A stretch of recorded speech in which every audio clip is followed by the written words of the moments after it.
All right, here we are back at another reality workshop where the work is real and getting real timely, costly. But today the weather's all right. I'm going to be fighting a little bit of rain coming in this afternoon, so I'm going to have to get jiggy with it. I got to jump on this thing and get the head sealed back up.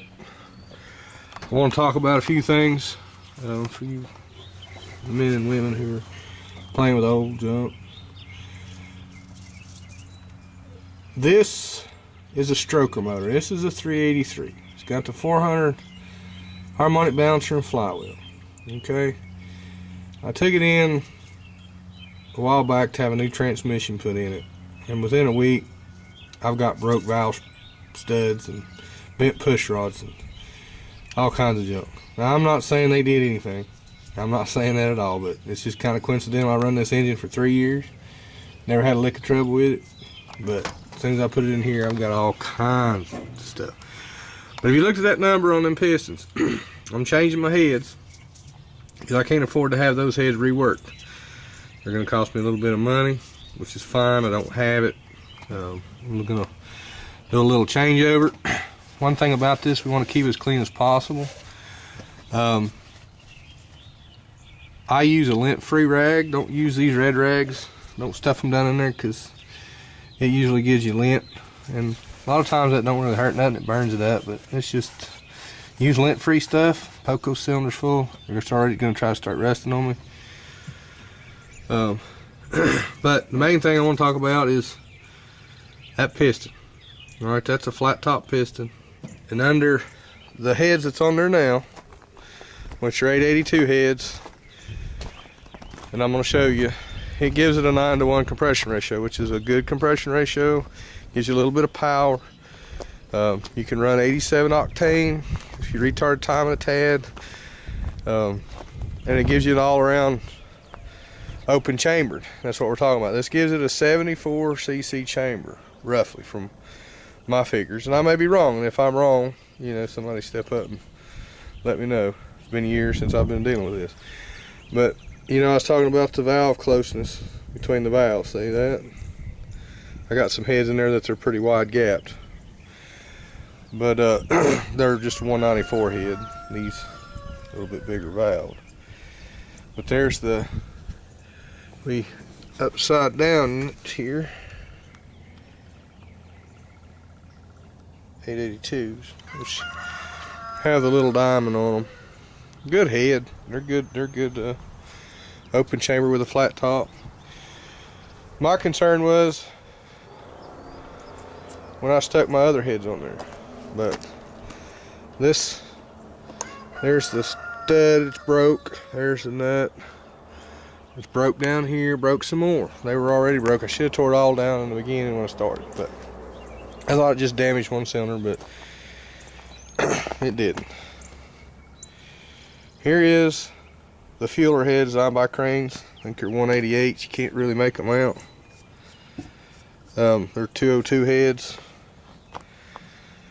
for, the 302 heads for the DZ engine that we're fixing to stick on there. One of my episodes, I had the numbers. Y'all can look them up. I have for years. This is a 64 cc chamber. Okay, I showed you how tight that egg is, and that chamber goes all the way around here. So what we've done is we tightened that chamber up. We shrunk it. So now with a 64 cc chambered head setting on those flat tops, which I numbered those flat tops and everything, they're 30 over. That means 30 thousandths. They've been bored a little bit just for cleanup mainly. I'm going to be pushing 10 5-to-1. Now that's where I used to run back in the 80s. I played with 11-to-1. I verged on 12-1 compression ratio, but even back then in my day they were phasing out the 101 octane, went to 96, so all the high octanes went away.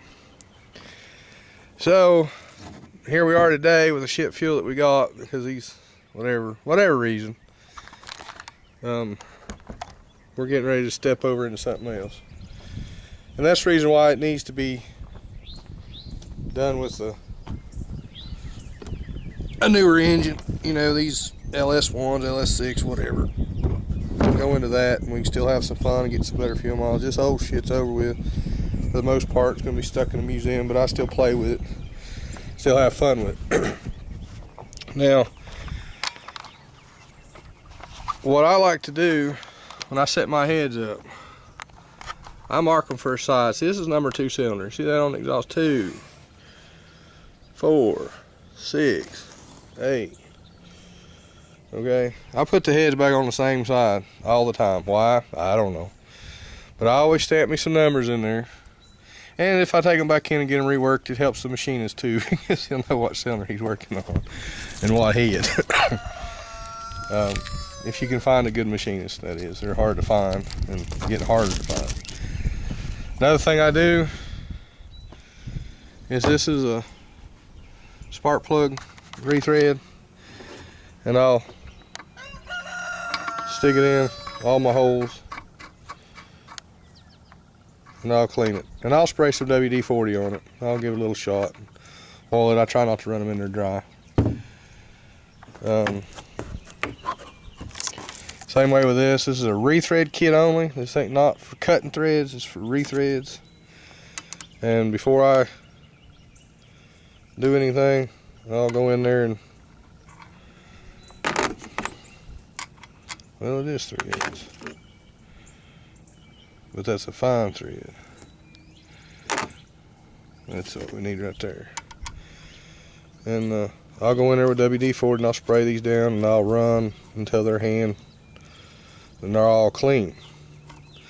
Because mind you, we're gonna have to go back and torque all these bolts. This is the exhaust side and the intake runner side. So this just ensures that I have no trash or no debris in my threads, so when I go to torque, I get a proper torque. Now make sure, if you're, you know, like I said, I'm using WD-40, blow these holes out and dry them out. You don't want to do a wet torque unless it calls for it.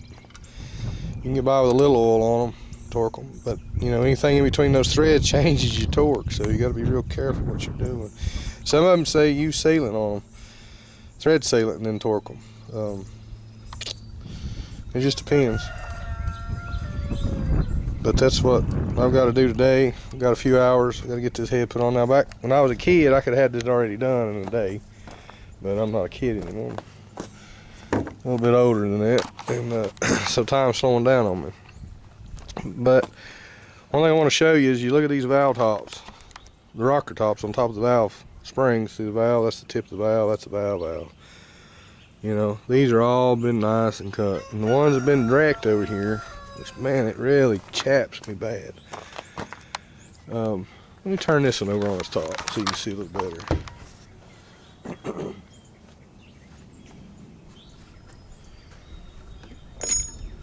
So we're going to get in kind of more of like a race mode, high performance mode, a little bit, 10.5:1.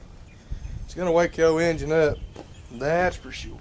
It's going to give it a whole new character. But this is the rocker in question. See how it run off the side of that valve. See the valve? See? So these heads are good heads. I'll probably get them reworked. Studs are broke here, stud broke there, and these studs were broke. I remember I changed those. I don't know if I made a video on it. I was pretty trying to get it done. But anyhow, I'll mark these heads like I did the other ones, 2, 4, 6, 8. When I get ready to send them back in, it'll probably cost me a valve change. Heck, I might get into another grand, maybe, to get them reworked. I'm gonna go ahead and stud those. Get all new studs put in them, and get guide plates this time. Probably set them up for rollers.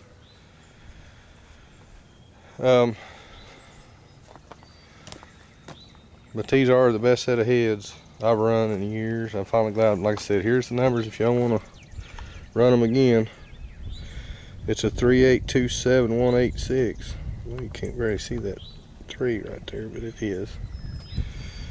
That's about all I have. At this particular moment, I got a lot of cleaning.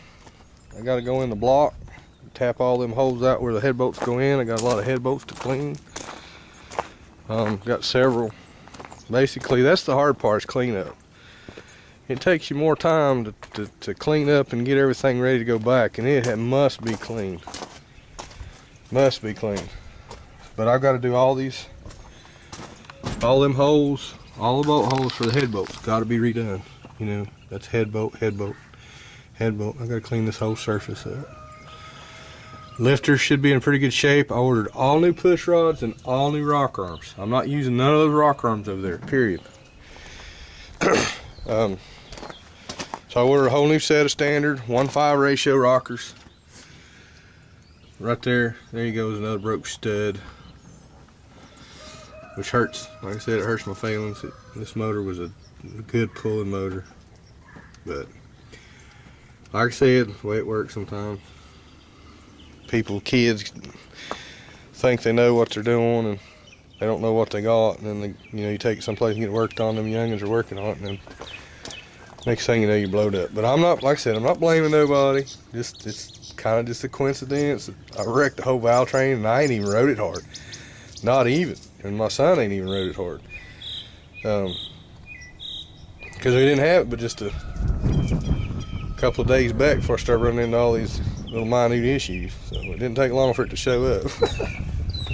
Anyhow, about it for now. Got my pile of parts loading up out here in the Reality Workshop, where I have no shop. It's out here in the open. Everybody said, why don't you use that? Well, when it rains and it's running downhill, it usually runs in. I filled an engine up in there with it. But either way, pushed it nosed in, run in from the top, and I had it faced out one time working on one that still blowed up under it and filled still. So I just work out here where it's flat, bag everything down, and that way it's level. It runs off the car like it's supposed to. But hopefully by the end of the week, if everything works out well, we should be pushing some more power. It's gonna be a wild ride now. That's all I can tell you.